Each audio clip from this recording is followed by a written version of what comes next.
Hi guys, this is Androidpipe.com and I'm here with the game Worms 3 that I'm playing on the ASUS Transformer Pad TF103C, and this is day 4 of my gameplay. As you can see, we obviously have a local mode and an online mode here, and you can customize your characters. This is the team that I've made up. You can choose hats, glasses, mustaches, speech banks, gravestones, victory dances. You also have your Steam stats. And we proceed further. So the local game is divided in the campaign. Starts off with a tutorial, evolves to a ton of missions. As far as I can see, there are about 36 missions to play with here. And back to the local gameplay, we have a quick game. If you don't want to fuss and select special settings, go to the quick game and start playing like this. Touch to play, and I can also change the controls. Right now I'm using touch, but you can go to the brand new control system that involves a virtual D-pad. Here it is. This is the virtual D-pad I can use to move around this little worm, and let's see if I can target this little fellow here using the same D-pad and pressing this button to fire. I just killed him. I didn't even have to access the roster of weapons. I will show that later on. Let's see what happens now. Very cute background music. And as usual, the cute little lines that the worms say.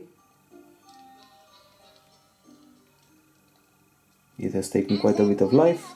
A new element in this game, aside from the D-pad, it's called the cards. You have cards with advantages, like, you know, a deck of cards with special extras like more jetpack power, more firepower, extra life and things like that. So let's change weapon.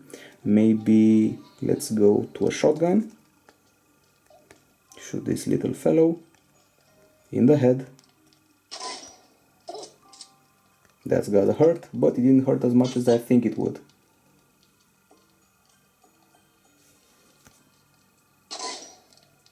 A second attempt at shooting, ended with nothing because we missed the target.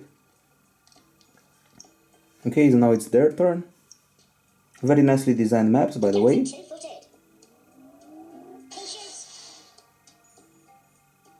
You have around 41 cards here to add to your deck. Some of them are enhancements, others are simply there to collect and to have for later. You can tweak with the gravity, so you can actually make longer jumps if you change the gravity with a card. You can trigger more fire damage, and you have to collect rewards to purchase the cards. This is still a turn-based strategy, and let's see what happens to this worm if I use the bazooka yet again.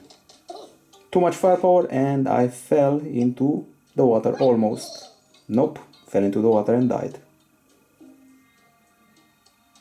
The controls take a while to get used to, especially if you're expecting touch.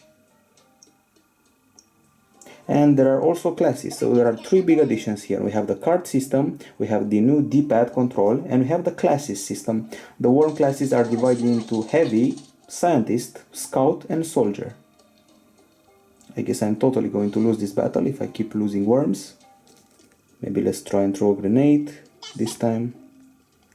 Okay, so this little fellow is going to throw a little grenade. By the way, since FIFA World Cup 2014 is coming up, we have football team grenades, which is kind of cute.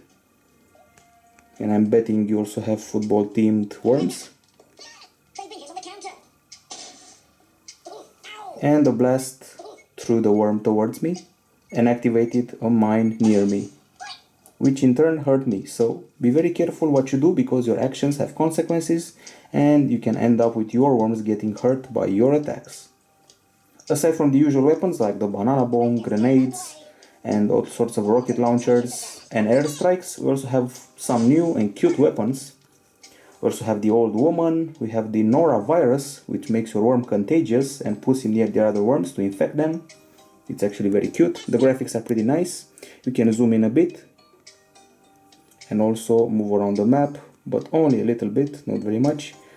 Now I guess I'm going to have to order an airstrike or something like that. Okay, here goes nothing. Very slow movement of the D-pad. I guess I can also use this touch system. So let's go.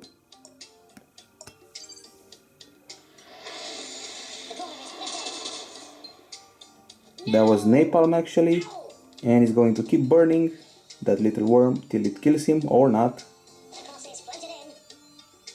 There are also pickups dropped via parachute, as you just saw. We also have a PvP mode. They replied with the same weapon, which is kind of cute.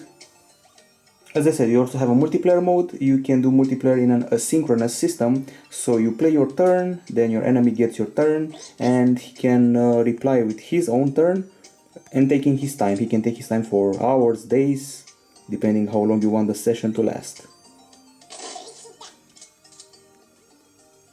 And yet another shot got hit. It has taken quite a bit of his life. Let's see how much. Not very much, so he's probably going for revenge. Let's see what happens, and then I will connect to the online play and show you what the multiplayer is all about.